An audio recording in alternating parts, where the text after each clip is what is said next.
देते हरीचे दास जन्म घेते. आपण खूप भाग्यवान आहात, आपण या महाराष्ट्रामध्ये जन्माला आलोय. खूप ॲक्युरेट प्रमाण बसलं बाबा, सुंदर प्रमाण दिलं. तुम्हा मला हा देह मिळालाय, हा देह कसा जगायचा हे आपल्या हातामध्ये आहे. दृष्टांत देऊन सांगते, छोटीशी या देहाची, या जीवनाची छोटीशी व्याख्या सांगते, ऐका. जन्म आणि मरण यामधलं अंतर म्हणजे हे जीवन आहे. जन्म आणि मरण यामधलं अंतर म्हणजे जीवन आहे. हे जीवन कोणी कसं जगायचं हे आपल्या हातामध्ये आहे. जसं की आपण पत्ते खेळतो, पत्ते खेळत असताना दुसऱ्याकडून जी पत्ती येणार आहे, आता मला कोण पत्ती देते हे माहित नाही, कशी पत्ती देणार आहे माहित नाही, कुठली देणार आहे ही पण माहित नाही. मग ती पत्ती आल्यानंतर माझ्या हातातला जो काही खेळ आहे तो डाव जिंकायचं की नाही हे माझ्या हातामध्ये आहे. अगदी त्याप्रमाणे देवानं हा देह दिलाय. या देहा एवढा मोठा लाख मोलाचा, कोटीचा किमतीपेक्षा पण जास्त किंमत असेल एवढा मोठा देह तुम्हाला मला दिलाय. परंतु हा देह मिळाल्यानंतर हा देह कसा जगायचा, हा देह चांगल्या मार्गाने वापरायचा की वाईट मार्गाने वापरायचा हे आपल्या हातामध्ये आहे. विठ्ठल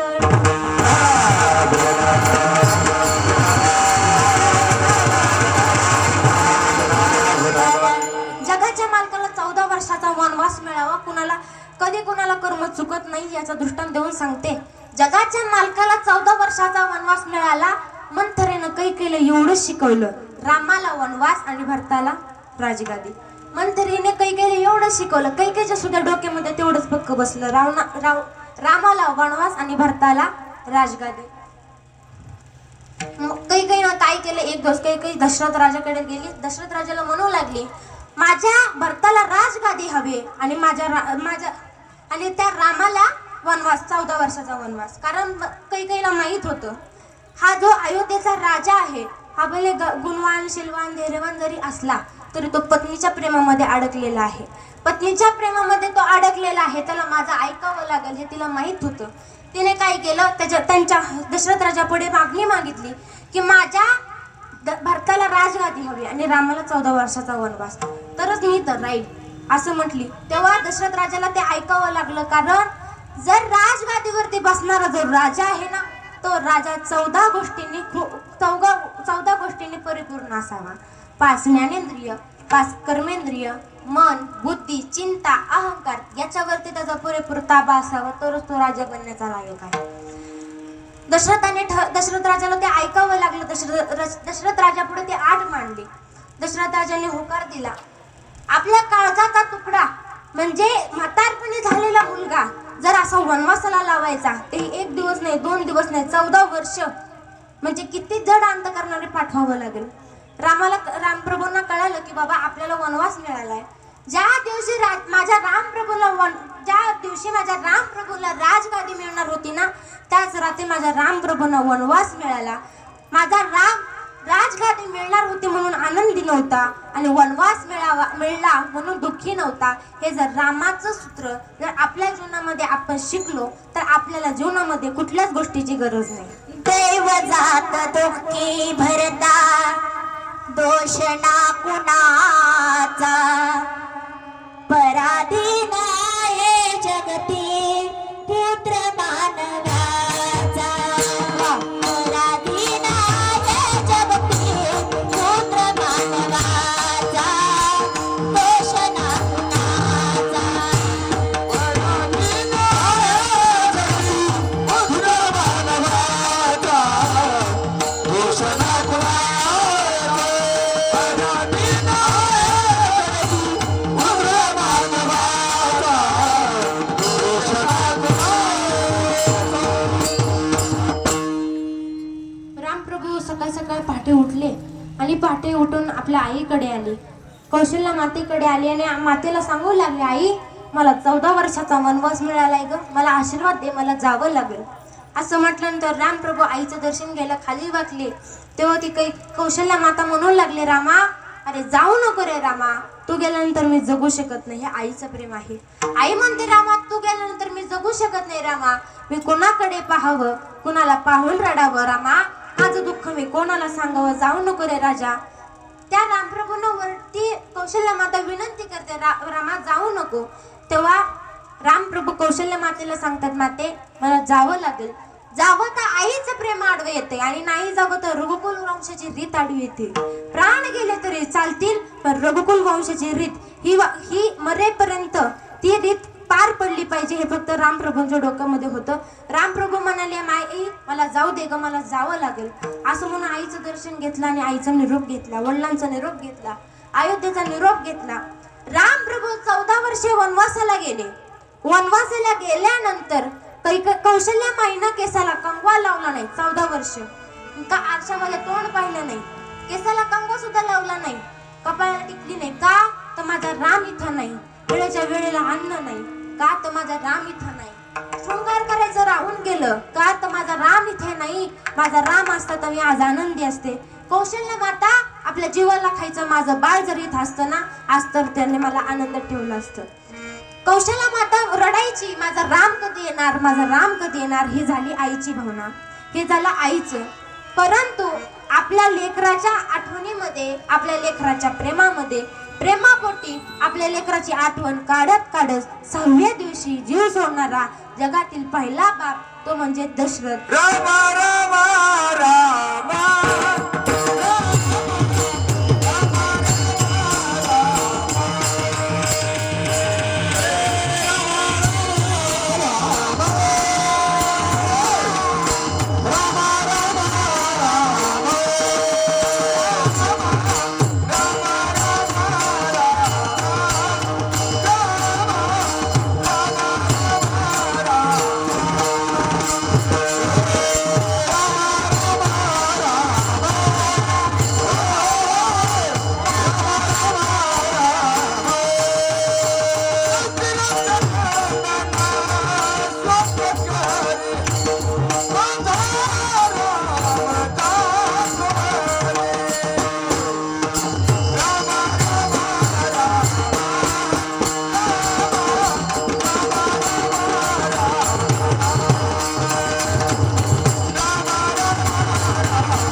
आपल्या लेकराच्या आठवणीमध्ये राम राम राम म्हणत म्हणत आपल्या 6व्या दिवशी लेकराच्या आठवणीमध्ये जीव सोडून देणारा बाप, तो बाप म्हणजे जगातील पहिला बाप, तो म्हणजे दशरथ राजा. अशा या बापाला जगद्गुरु तुकोबाराय अभंगाच्या पहिल्याच्या जगण्याचा बाप व्हावा.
बाप व्हावा, त्याचा वंश मुक्तीस जावा.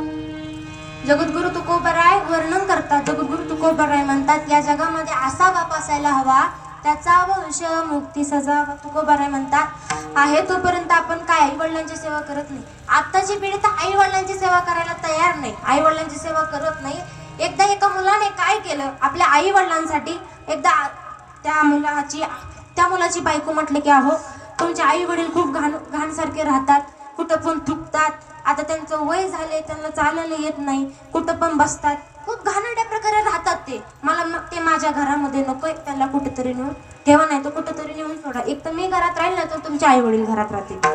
आता बायकोला तर ठेवायचंय, काय करायचं मोठा प्रश्न पडला. तेव्हा त्या मुलानं काय केलं, त्या आई वडिलांना घेतलं, आई वडिलांना सांगितलं की बाबा तुम्ही आजपासून गोठ्यामध्ये राहा, गोठ्यामध्ये राहा. त्यांचं कपड्याचं गठुडं घेतलं, तिथं नेऊन मांडलं, त्यांच्या जेवणाची खायची पियची सोय तिथं नेऊन केली आणि त्यांना सांगितलं तुम्ही आजपासून गोठ्यामध्ये राहा. गोठ्यामध्ये राहा म्हटल्यानंतर आई वडील तयार झाले, कारण आई वडिलांना आपल्या लेकराचं वाईट झालेलं बघायचं नव्हतं. जर बायको सोडून गेली असती तर आपण मरणार आहे, पण आपली जर याची बायको सोडून गेली तर हा खाणार काय, याला कोण करून घालणार. की बाप आई वडिलांनी विचार केला की नाही, आपण बाजूला राहू, पण यांचा चांगला संसार झाला पाहिजे. म्हणून ते आई वडील आपल्या लेकरांच्या सांगण्यावरून बाजूला राहिले, वेगळे राहिले. आणि वेगळे राहिल्यानंतर त्या आई वडिलांना भूक लागली, त्या आई वडिलांसाठी त्या मुलांना काय केली, छोटीशी बेल आणली. ती बेल आणली आणि त्यांच्या गोठ्यामध्ये नेऊन लावली. गोठ्यामध्ये नेऊन लावली, त्यांना सांगितलं आई बाबा तुम्हाला जेव्हा भूक लागेल ना तेव्हा ती बेल वाजवा, मी तुम्हाला पाणी घेऊन येतो, तुम्हाला जेवायला घेऊन येतो, तुमची सगळी सोय करतो, फक्त तुम्ही बेल वाजवा. असं सांगितलं. बेलचं कनेक्शन सगळं सेट केलं. सेट केल्यानंतर आई वडिलांना भूक लागली की आई वडिलांना भूक लागली की ते बेलचं बटन दाबायचे, बेल वाजायची, पोरगं पाणी घेऊन यायचं, पुन्हा बेल दाबायचे, पुन्हा पोरगं ते जेवायला घेऊन यायचं. असा दिनक्रम चालू राहिला. एक दिवस काय झालं, असा दिवस आला की त्या दिवशी त्या मुलाच्या आई वडिलांनी जी बेल वाजवतात ते बेलच वाजले नाही. तेव्हा त्या मुलानं विचार केला की बाबा आपण आई वडिलांना वेगळं टाकले, आई वडील काय मेले की काय, खूप मोठा प्रश्न पडला. तो चिंतेत गेला. त्यानं आपल्या पोराला विचारलं, बाळा आई बाबांनी आज काही जेवायला बिवायला मागितलं का, बेल वाजवली का. ते पोरगं म्हणलं आज आजी आजोबांनी बेलच वाजवली नाही. तेव्हा ते पोरगं म्हणतं बेल वाजवली नाही. असं म्हणून ते पोरगं गोठ्यामध्ये जातं, बघितलं तर आई वडील जिवंत आहेत. आई वडिलांना म्हणतं, अहो आज तुम्हाला काही भूक लागली नाही का, आज तुम्हाला तहान लागली नाही, तुम्ही आज बेल वाजवली नाही. तेव्हा ते आई वडील सांगतात, अरे पिंट्या तुझ्या पोरानं सकाळच ती बेल चोरी केली. बेल चोरी केली. त्या पिंट्याने त्याच्या पोराला आवाज दिला, रामा इकडे. ते राम तो बारका पोरगा त्या पिंट्याकडे गेला आणि तो पिंट्या त्याच्या पोराला म्हणू लागला, रामा तू इथली बेल चोरली. हो बाबा मी बेल चोरली. का बेल चोरली बाबा, मला लागती ही बेल. कशाला चोरली, कशाला लागते सांग ना बाळा, तुला मी नवीन बेल आणून देतो. तेव्हा ते बारकं पोरगं सांगता, ओ बाबा तुम्ही म्हातारे झाल्यानंतर मी तुम्हाला कसं सांभाळू ना, मी पण तुम्हाला सांभाळणार नाही. तुमच्या या सोयी करण्यामध्ये मला काही वेळ घालवायचा नाही. तुमच्यासाठी मी ही एवढीशी बेल घ्यायला पैसे घालवणार नाही. मी फक्त माझा संसार बघणार, मी तुम्हाला लहानपणी म्हातारपणी सांभाळणार नाही. तुम्ही ज्यावेळेस म्हातारे होताल ना, मी पण तुम्हाला असंच गोट्यामध्ये ठेवल, तिथं बेल लावल. मग तुम्ही बेल वाजवायची, मी तुम्हाला जेवायला आणून देणार. तुम्ही बेल वाजवायची, मी तुम्हाला पाणी आणून देणार. जसं आपण करतो तसे आपले लेकरं सुद्धा आपलं अनुकरण करत असतात. म्हणून आपण जर आता आई वडिलांची सांभाळ केला तर आपलं म्हातारपण सुखात जाईल, एवढं गोष्ट लक्षात ठेवा. विठ्ठल.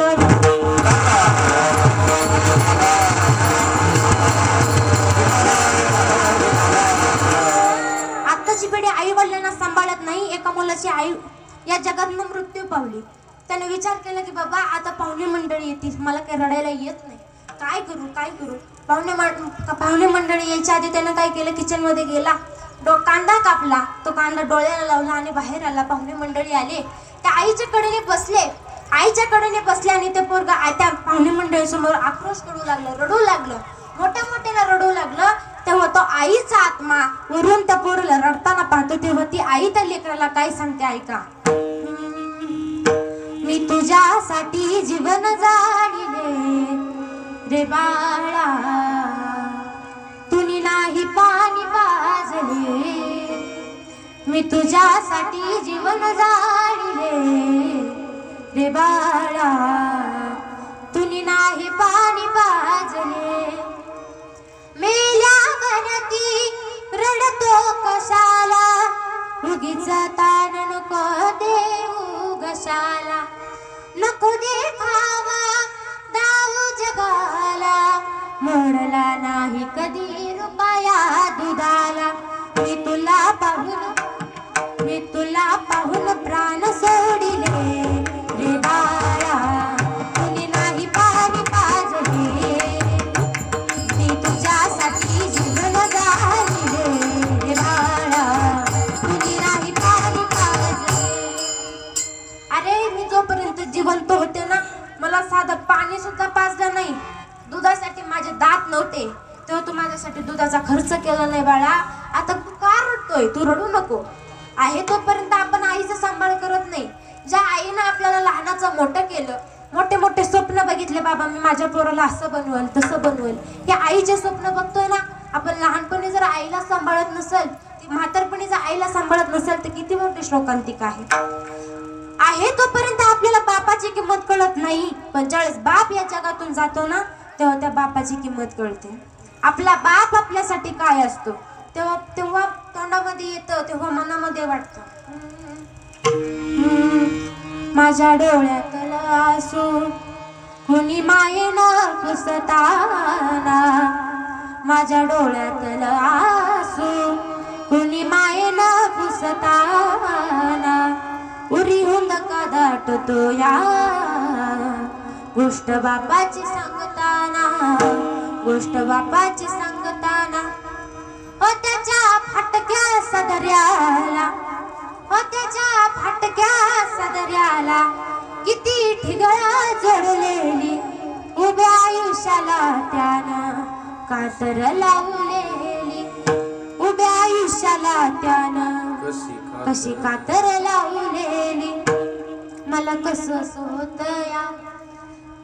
कसं होतया कुणी बाबा म्हणताना उरी हुंदका दाटतो या गोष्ट बापाची सांगताना आहे तोपर्यंत बापाची किंमत कळत नाही जेव्हा बाप निघून जातो ना बाप नावाचं छत्र आपल्या डोक्यावरून निघून जातो ना तेव्हा सोडून गेले बाबा आम्हाले कराना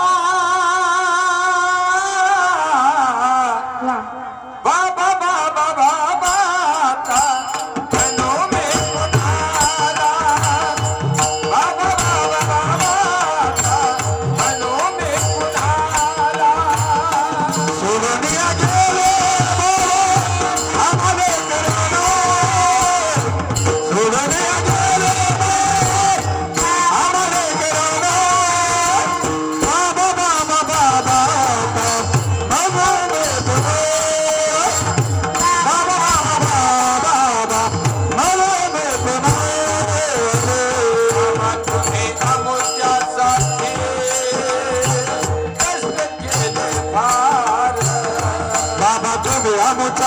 साठी कष्ट केले फार दुनिया गेला सारा परिवार दुनिया गेले बाबा सारा परिवार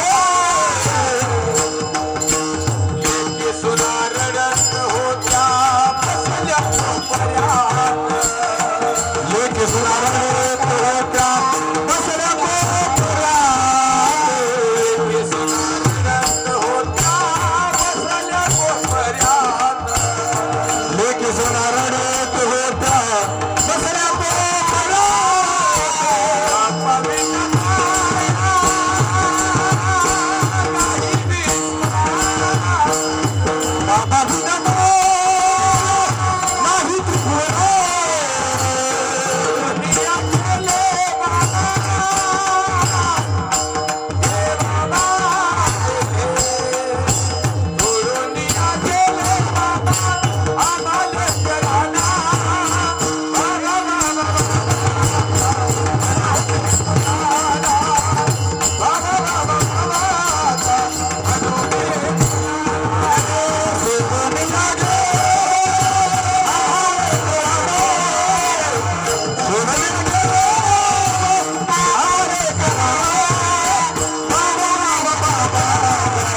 ज्ञानेश्वरांच्या दुसऱ्या चरणामध्ये बापाचं वर्णन करतात, परंतु त्यामध्ये माऊली ज्ञानोबरांच्या आई वडिलांचं वर्णन करतात.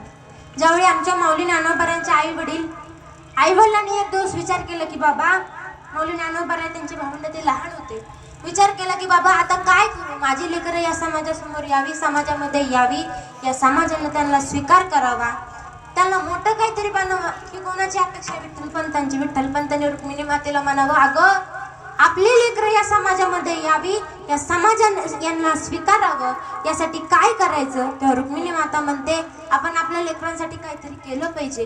तर विठ्ठलपंत बिना चप्पलचे चालत पैठणला गेले. पैठणला गेले आणि पैठणला गेल्यानंतर तिथे लोकांना विचारलं की बाबा, माझी पोरं या समाजामध्ये यावी, या समाजांनी माझ्या लेकराला सांभाळावं, माझ्या लेकराला स्वीकारावं, यासाठी मी काय करावं?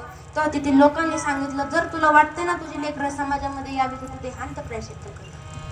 विठ्ठलपंत घरी आल्यानंतर आपल्या बायकोला सांगितलं, रुक्मिणी मातेला सांगितलं की अगं, जर आपली लेकरं जर या समाजामध्ये यावी असं जर वाटत असेल तर त्यासाठी मला देहांत प्रायश्चित्त करावं लागेल. मी उद्या जातो किंवा पाठ देहांत प्रायश्चित्त करण्यासाठी जातो. असं सांगितल्यानंतर रुक्मिणी माता म्हणते, अहो तुम्ही गेल्यानंतर मी काय करू, मी सुद्धा तुमच्या बरोबर येते. असं म्हटल्यानंतर त्या दोघांचं ठरलं की देहांत प्रायश्चित्त करायचे. त्या दिवशी गोडधोड जेवणाचा स्वयंपाक केला. स्वयंपाक झाला आणि आपल्या लेकरांना दोघांनी दोन लेकरं मांडीवरती घेतली आणि त्यांना जेवण भरवलं. लेकरांचं जेवण झालं, स्वतःने जेवण केलं, आपल्या लेकरांना झोपवलं. मध्यरात्री विठ्ठलपंत उठले, रुक्मिणी मातेला उठवलं. रुक्मिणी मातेला म्हणाले, आपल्याला जावं लागेल, परत मध्यरात्र झाली आहे, पुन्हा दिवस उजेडेल, दुसरा दिवस उघडेल, आपल्याला जावं लागेल, चल आपल्याला जावं लागेल, आपण जाऊयात. असं म्हटल्यानंतर रुक्मिणी मातेला उठवलं. रुक्मिणी माता उठतात. रुक्मिणी माता म्हणतात, अहो 2 मिनिटं थांबा ना, माझ्या लेकरांपाशी थोडं थांबू द्या. तर त्या विठ्ठलपंतांनी काय केलं, रुक्मिणी मातेचा हात धरला आणि भरभर घराच्या बाहेर ओढत चालवलं. तेव्हा ती रुक्मिणी माता एक पाय उंबऱ्याच्या आत आणि एक पाय उंबऱ्याच्या बाहेर. विठ्ठलपंत बाहेर ओढतायत, अगं रुक्मिणी चल, आपल्याला उशीर झालाय, पोरं उठतील, पोरं जागे व्हायच्या आधी आपल्याला जावं लागल. या कालव्यामध्ये निवृत्तीनाथ उठल्यानंतर बघितलं आपली आई बाबा कुठेतरी चालले. आईला आवाज दिला, आई अगं कुठंच चालली ग? आई पळत जाते, निवृत्तीनाथांना जवळ घेते, त्यांना कुरवाळते. तेव्हा त्या आई त्या लेकराला सांगते, अरे बाळा, तुम्ही या समाजामध्ये यावं, तुमचा संन्यासपणा जावा, त्यासाठी आम्ही देहांत प्रायश्चित्त करतोय बाळा. आजपासून या 3ही भावंडांची जबाबदारी तुझ्यावरती. या 3ही भावंडांचा सांभाळ, तू एक आई वडील आहे, त्यांच्या आई वडिलांप्रमाणे तू यांचा सांभाळ करायचा. आम्ही गेल्यानंतर आपल्या भावंडांकडे बघ असं म्हणून सांगितलं आणि त्यांनी देहांत प्रायश्चित्त केलं. सकाळी 4ही भावंड उठले, झोपेत न उठले आणि पाहिलं तर काय आई बाबा कुठे दिसेना. चिमुरडी मुक्ता झोपेत न उठली. चिमुरडी मुक्ता झोपेत न उठली तर मुक्तेनं पाहिलं आपली आई कुठे दिसेना. आईला शोधते, बाबांना शोधते, आई कुठे दिसेना, बाबा कुठे दिसेना, काय करायचं? दादाला बोलते, दादा आई कुठे गेली का रे? बाबा कुठे गेले? आई मला दिसेना, बाबा मला दिसेना. तेव्हा निवृत्तीनाथ म्हणतात, अगं मग ते आपली आई तेव्हा घरी गेले, आपले बाबा तेव्हा घरी गेले. तेव्हा तिची मोठी मुक्ता बोलते, अरे दादा काय सांगतो रे, थोडा सरली प्रीत सरले नाते खेळत सरला सरा खेळत सरला सरा पाखरा तुपाना सुटला पाखरा तुपाना सुटला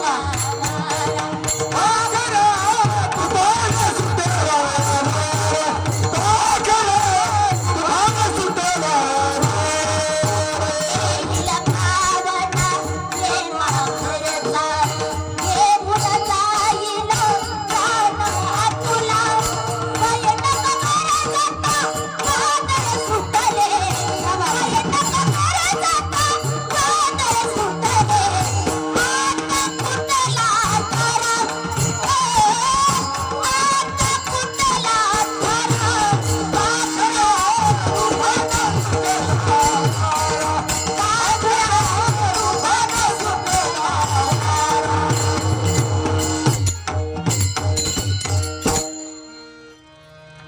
चिमुरडी मुक्ता आपल्या आई वडिलांना शोधते. आई कुठे दिसेना, बाबा कुठे दिसेना.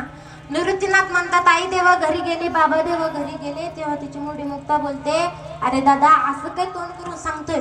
आई तर रोज देवा घरी जाते, बाबा बी रोज देवा घरी जातात, देवाचं दर्शन घेतील आणि माघारी येते. असं म्हटल्यानंतर निवृत्तीनाथांना भरून आलं.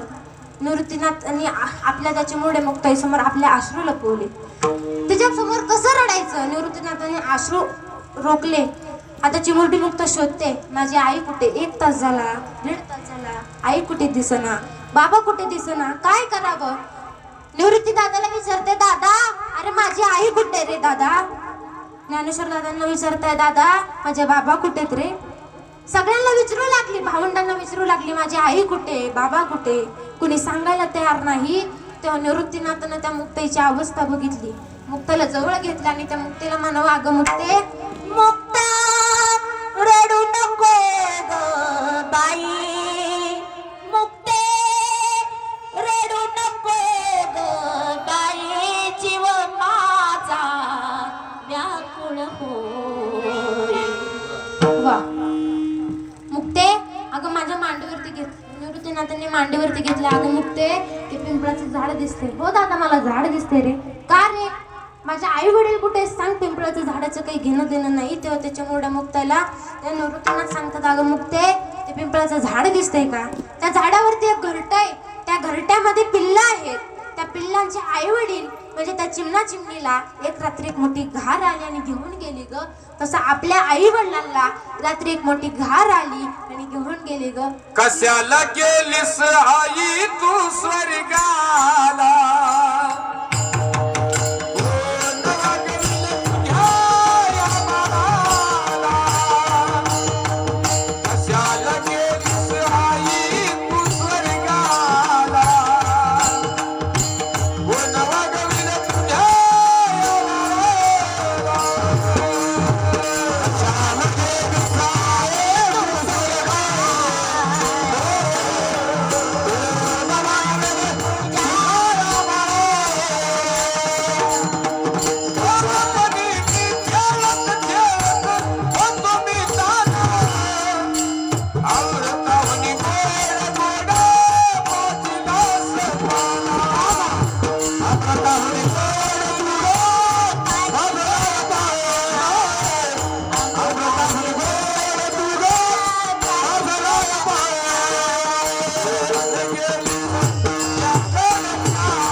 सांगतात, अगं मुक्ते त्या पिंपळाच्या झाडावरच्या त्या चिमणा चिमणीच्या आई वडिलांना हे घार घेऊन गेली ग.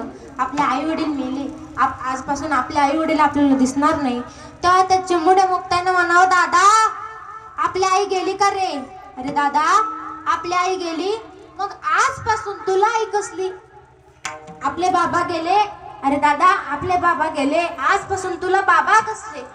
आतापर्यंत रोखून धरलेला हंबरटा निवृत्तीनाथांनी फोडला. निवृत्तीनाथ तेव्हा त्या मुक्ताबाईला म्हणतात, अगं मुक्ते आजपासून तूच माझी आई ग. मुक्ते तूच माझी आई. तेव्हापासून मुक्ता नाही मुक्ताई.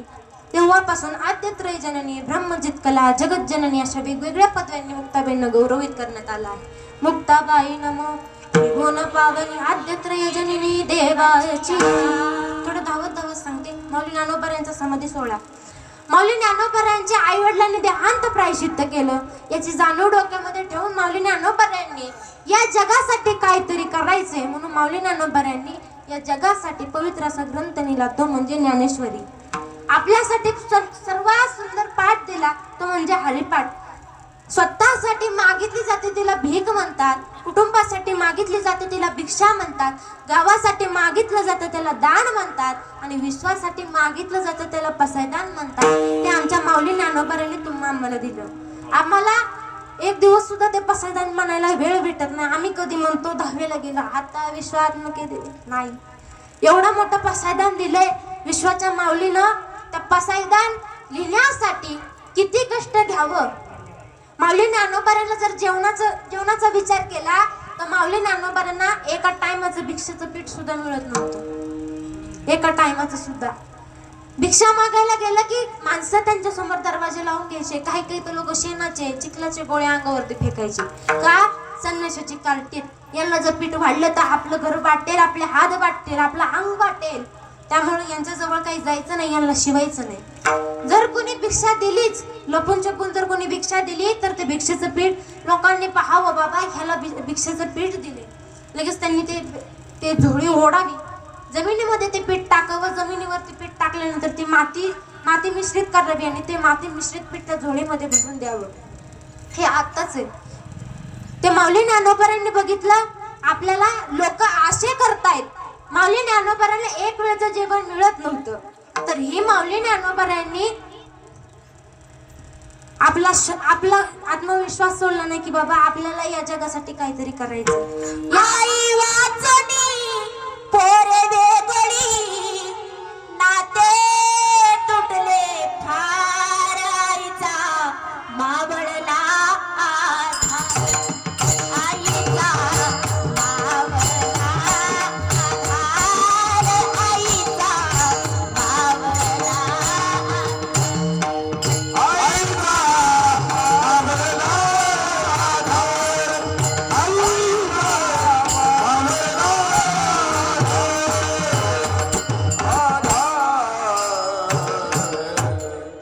माऊली ज्ञानोबारांनी डोक्यात ठेवलं की आपल्या आई वडिलांनी विचार केलाय माझी मुलं या समाजामध्ये यावी, समाजानं यांना स्वीकारावं, त्यासाठी त्यांनी देहांत प्रायश्चित्त केले. त्यामुळे मला या जगासाठी काहीतरी करावं लागेल. या अपकार्य जगावरती उपकार करावेच लागतील. माऊली ज्ञानोबारांनी एवढा मोठा ज्ञानेश्वरीचा ग्रंथ लिहिला. माऊली ज्ञानोबारांना त्यावेळी त्या आंघोळीसाठी स्नानासाठी इंद्रायणीमध्ये सुद्धा जाऊन देत नव्हते. का? तर यांनी या इंद्रायणीमध्ये स्नान केलं तर इंद्रायणी बाटे. सिद्धेश्वराच्या रावळाला हात लावून देत नव्हते, दर्शन घेऊन देत नव्हते, कारण हे रावळ बाटे. आज माऊली ज्ञानोबारांचा जर विचार केला तर माऊली ज्ञानोबारांना स्नान करण्यासाठी चांदीची बादली आहे, सोन्याची बादली आहे. हे आत्ताचं वैभव आहे. माऊली ज्ञानोबारांना आता जेवणाचा स्वयंपाक, पुरणपोळीचा नैवेद्य रोज असतो. माऊली ज्ञानोबारांना जेवण देण्यासाठी, नैवेद्य दाखवण्यासाठी सोन्याचं ताट आहे. हे माऊली ज्ञानोबारांचा आत्ताचा वैभव आहे. माऊली ज्ञानोबारा बिना चप्पलचे आळंदी पंढरीची वारी करायचे. आळंदीहून पंढरीला जायचे, पंढरीहून आळंदीला यायचे. ज्यावेळेस ती वारी करायचे ना तेव्हा पायामध्ये चप्पल नव्हती तरी सुद्धा वारी केली. जायला वाहन नव्हतं, त्यावेळी बिना चप्पलचे जायचे, चालत जायचे. मजल करत जावं लागायचं. का? तर त्या देवाची आस होती, त्या देवाला भेटायचे. ही फक्त माऊली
जगासाठी ज्ञानेश्वरीचा ग्रंथ लिहिला.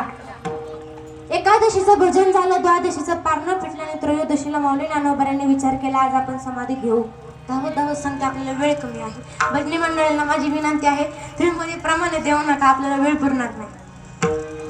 माऊली ज्ञानोबारांनी पहाटे उठले, विचार केला आज आपण संजीवन समाधी घेऊ. माऊली ज्ञानोबारा इंद्रायणीमध्ये गेली, इंद्रायणीमध्ये स्नान केलं आणि स्नान केल्यानंतर घरी आले. इंद्रायणीमध्ये स्नान केल्यानंतर सिद्धेश्वराच्या रावळामध्ये गेले. रावळामध्ये गेल्यानंतर त्या सिद्धेश्वराचं दर्शन घेतलं. देवाला सांगतात, देवा आज मी संजीवन समाधी घेणार आहे, आज जाणार आहे त्या अनंताच्या प्राप्तीसाठी, संजीवन समाधी घेणार आहे, देवा आशीर्वाद दे.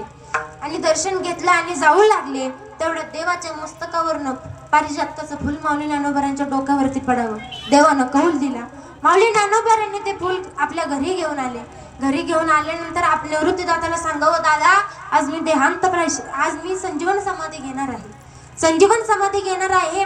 हे निवृत्तीदादांना ऐकलं. निवृत्तीदादा रडू लागले. त्यांना अरे जाऊ नको रे नाना, संजीवन समाधी घेऊ नको. निवृत्तीनाथांनी हे ऐकलं, परंतु चिमुरडे मुक्ताईन आणि सोपानदादांना सुद्धा हे ऐकलं. सोपानदादा आणि चिमुरडे मुक्ता धावत धावत आली. दादा अरे जाऊ नको रे दादा, तू गेल्यानंतर आम्ही कोणाला पाहावं, कोणाकडे पाहून रडावं दादा.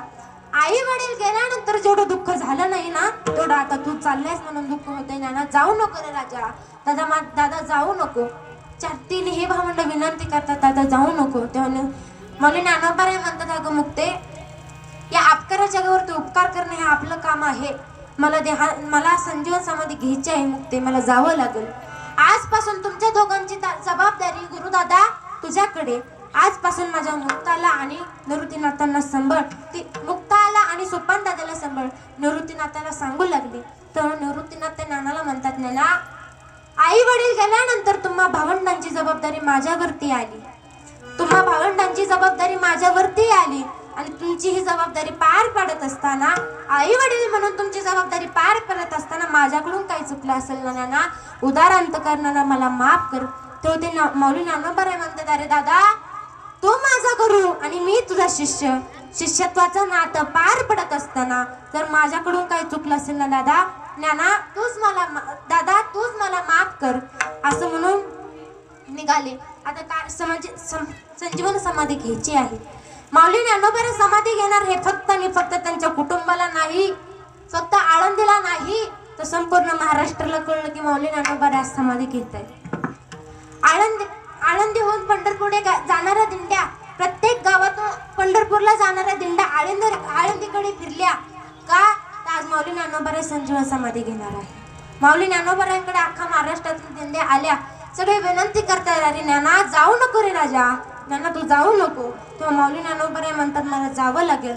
माऊली ज्ञानोबाराय आज जात आहे, याचं दुःख फक्त आणि फक्त लोकांना नाही, मनुष्य देहाला नाही, तर प्राण्यांना सुद्धा होतं. आळंदीतले मासे सुद्धा इंद्रायणी वरती रडू लागले, आक्रोश करू लागले. इंद्रायणी मातेला पूर आला, इंद्रायणी माता रडू लागली. आळंदीतलं प्रत्येक झाड रडू लागलं का, तर आज माऊली ज्ञानोबाराय संजीवन समाधी घेत आहे. आज प्रत्येकाला दुःख झालं. महाराष्ट्रातील सगळ्या संतांना दुःख झालं. संत म्हणतात, जशी पेंडी सुटावी विस्कटावी, अगदी आमचं मन तसं झालेलं आहे. आज जर माऊली ज्ञानोबाने संजीवन समाधी घेतली ना, आपल्या जगाचा बाप हरपून जाईल. माऊली ज्ञानोबारांच्या हाताला निवृत्तीनाथाने आणि देवाना धरलं. देव निवृत्ती धरले कर, जातो ज्ञानेश्वर भैसावया. माऊली ज्ञानोबारांच्या हाताला धरलं आणि संजीवन समाधीच्या ठिकाणी नेऊन बसवलं. हा समाधीचा सोहळा फक्त महाराष्ट्रातील लोकांनी नाही तर देवानं सुद्धा वरून पाहावा. हा समाधीचा सोहळा आमच्या रुक्मिणी मातेनं पाहिला.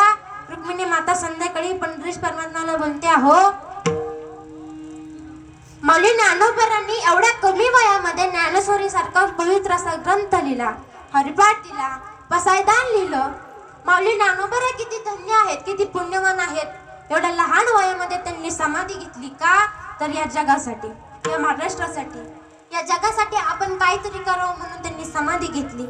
यांची हे किती भाग्यवान आहेत ना. असं म्हटल्यानंतर तो पंढरीश परमात्मा तर मग त्या रुक्मिणी मातेला सांगता, अगं रुक्मिणी, ही पोरं तर भाग्यवान आहेत, ही पोरं तर पुण्यवान आहेत, परंतु यांना जन्म देणारे आई वडील किती धन्य असेल. अभंगाचं दुसरं चरण. हरले बाप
देता हरले पाप ज्ञानदेव मायबा. जगद्गुरु तुकोबाराय म्हणतात माऊली ज्ञानोबाराय आणि त्यांची भावंड माऊली ज्ञानोबाराय आणि त्यांची भावंड रुक्मिणी मातेची आणि विठ्ठलपंतांच्या पोटाला आली ना, त्यांचं पाप हरपून गेलं. विश्वमूल्य ज्ञानोबारायांनी आपल्याला एवढं मोठं पसायदान दिले, आपण त्याचं पाठांतर केलं पाहिजे, आपण ते म्हणलं पाहिजे. कधीतरी आपल्याला रोज नाही वेळ भेटला तरी झोपताना तरी म्हटलं पाहिजे किंवा आठवड्यातनी एकदा तरी म्हणावं. हरिपाठ वाचावा. आम्ही हरिपाठ वाचत नाही, आम्हाला टीव्ही पाहायला लावी, आम्ही लगेच टीव्ही पाहतो. हरिपाठ जर तुम्ही पाठ केला ना, तुम्हाला कुठल्याच ज्ञानाची गरज नाही. हरिपाठामध्ये संपूर्ण सार आहे. हरिपाठ जर तुम्ही पाठांतर केलं, जर हरिपाठ जर तुम्ही म्हणाला तर तुमची पाप जळून जातील. जर तुम्ही नामस्मरण केलं, तुम्ही जर कीर्तन ऐकलं तर काय होईल? जळतीला पापे जन्मांतरीची. नाम संकीर्तन साधन पैसोपे. तुम्ही नाम घ्या, कीर्तन ऐका, हरिपाठ म्हणा, ग्रंथ वाचा. कितीतरी ग्रंथ आपल्याकडे आहेत, परंतु आपण त्याचं पाठांतर करत नाही, वाचत नाही. किती मोठी शोकांतिका आहे. विठ्ठल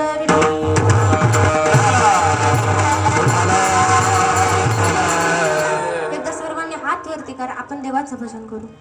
सर्वांनी हात वरती करा, हात वरती करा. विठोबा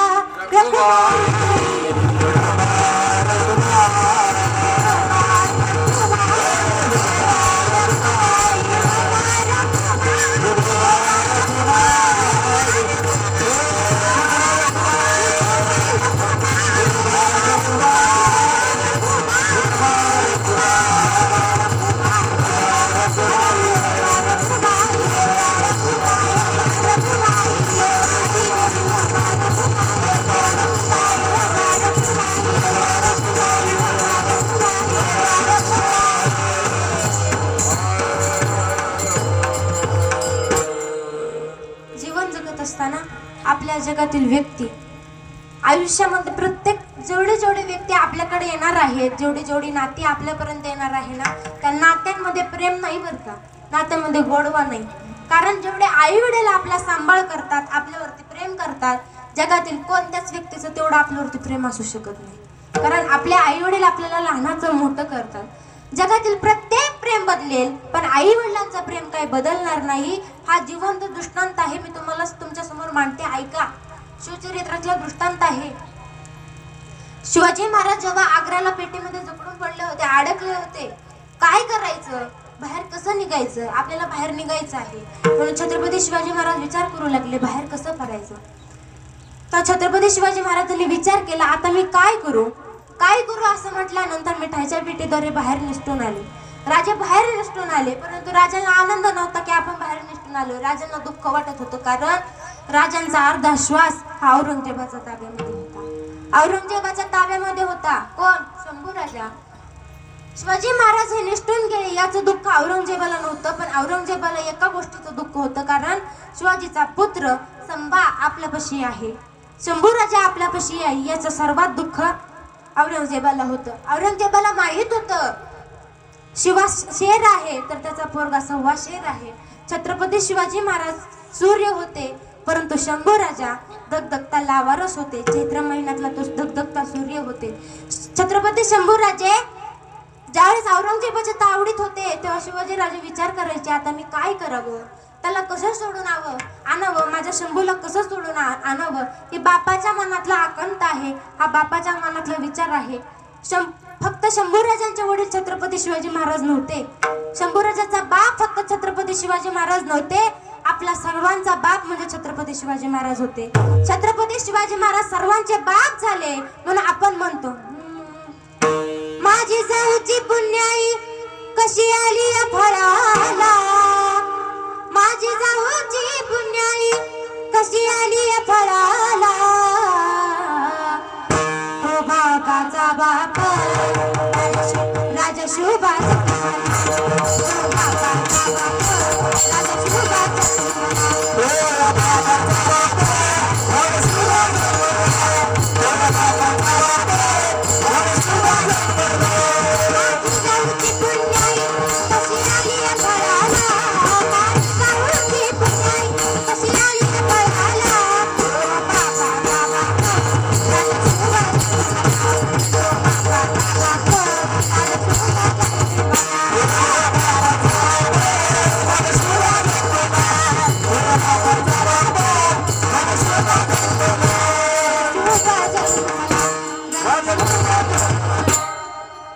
छत्रपती शिवाजी महाराज शंभूराजांचे बाप नाही तर संपूर्ण महाराष्ट्राचे बाप झाले. छत्रपती शिवाजी महाराज विचार करायचे, माझ्या शंभूला मी कसं सोडून आणू. हा बापाच्या मनातील विचार होता. देवीला नवस केला, देवी अशी काहीतरी बुद्धी दे माते, मी माझ्या पोराला माझ्या लेकराला सुखरूप गडावरती आणेल. अशी बुद्धी सुचली की छत्रपती शिवाजी महाराजांनी गडावरती सर्वांना सांगितलं शंभूराजे मरण पावले. शंभूराजे मरण पावले ही बातमी औरंगजेबाकडे गेली. औरंगजेबाकडे ही बातमी गेली. औरंगजेबाला फोटो वाटला. औरंगजेब म्हणले शंभूराजे मरण पावणे हे शक्यच नाही. शिवाजी महाराजांनी औरंगजेबाला समजावं की शंभूराजे खरंच मरण पावले. त्यामुळे विद्वान ब्राह्मणांकडून शंभूराजांचं श्राद्ध घालावं. छत्रपती शिवाजी महाराजांनी विद्वान ब्राह्मणांकडून शंभूराजांचं श्राद्ध घातलं. खरेपूर मेलेल्या माणसाचं पिंडदान करताना आपले हात थरथर कापतात, पण जिवंत लेकराचं पिंडदान करणारा जगातील पहिला बाप तो म्हणजे छत्रपती शिवाजी महाराज. आपल्या सुनेच्या कपाळावरचं कुंकू पुसलं का, तर आपला लेक आपल्या गडावरती सुखरूप यावा, त्यासाठी शंभूराजांनी सुखरूप आपल्या या गडावरती यावं. म्हणून शिवाजी महाराजांच्या मनातील हा आकंद चालू आहे, काय करू. औरंगजेबाला ही बातमी कळली, शंभूराजे खरोखर मरण पावले. विद्वान ब्राह्मणाकडून शिवाजीनं वर्षश्राद्ध घातले, पिंडदान केले. औरंगजेबाला कळलं. औरंगजेबानं त्याचा आनंदात पाहरा शीतल केला. त्या अल्लाला हात जोडताना म्हणतो, हे अल्ला, मी करायचं होतं ते तूच केलं, मी तुझा आभारी आहे, तो अशाच माझ्या पाठीशी राहा. औरंगजेबाला आनंद झाला. औरंगजेबानं पाहरा शीतल केला. आमच्या छत्रपती शिवाजी महाराजांनी आपल्या लेकराला सोडून शंभूराजाला सोडून पुन्हा गडावरती आणलं. असा हुशार बाप, ज्ञानी बाप, या ज्ञानी बापाचा जो गुरु तुकोबारा अभंगाचा 3ऱ्या चरणामध्ये वर्णन करतात.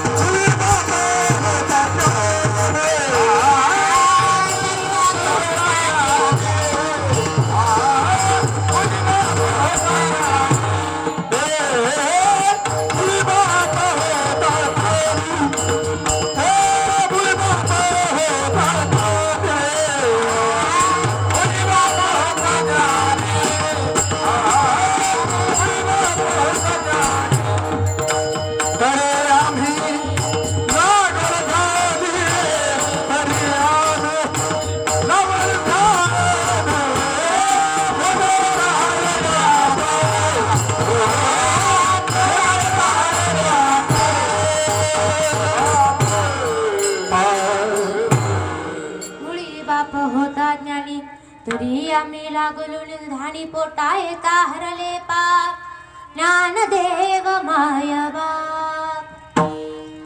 असा छत्रपती शिवाजी महाराजांचा सर्वात मोठा पराक्रम तो म्हणजे प्रतापगडचं युद्ध. प्रतापगडचं युद्धाचा पराक्रम ऐकायचा आहे. प्रतापगडच्या पायथ्याशी खान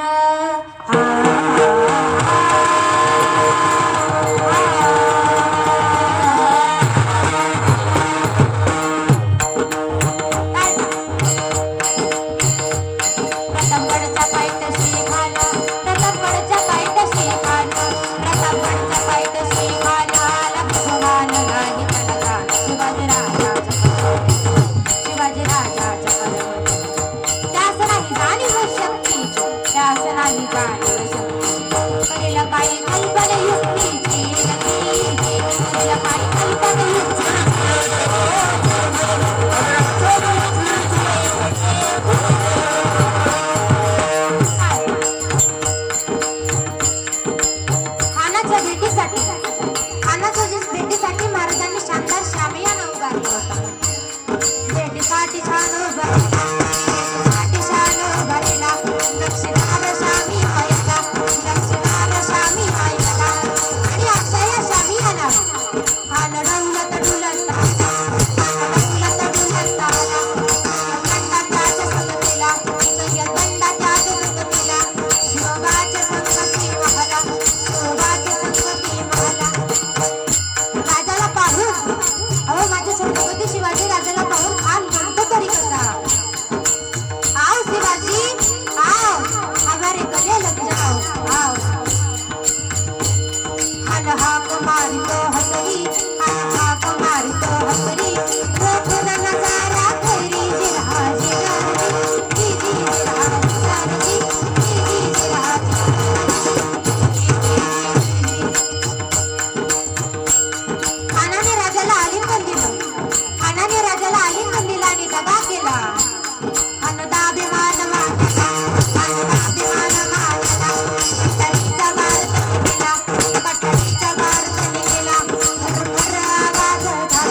प्रतापगडचे युद्ध जाहे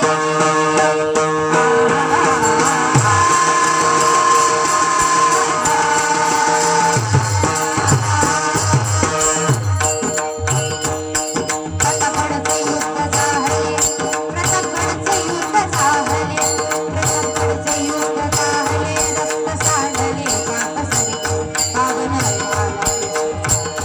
पावन झाला लाविली गुलामीची होळवळ लाविली गुलामीची मराठी शाहीचा मांडला घाटची मराठी शाहीचा मांडला घाटची मराठी शाहीचा मांडला